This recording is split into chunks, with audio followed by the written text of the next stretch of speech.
Gražiausias bendruomeniškumo pavyzdys man yra vaikų šventė skambantis Spalvų miestas.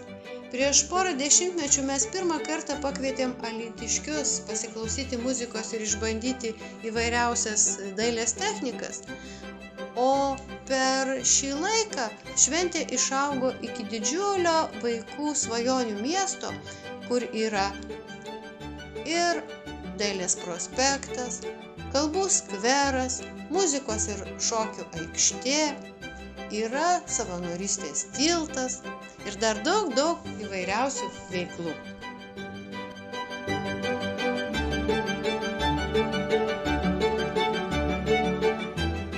Talkininkai visuomet laukiami mūsų renginiuose. Nepaslaptis, kad neturime scenos darbininkų, o prieš koncertą reikia sustatyti kėdes, pultus, natas, reikia nuvežti, parvežti, sunešioti aukštyn žemyn instrumentus, o instrumentai dideli,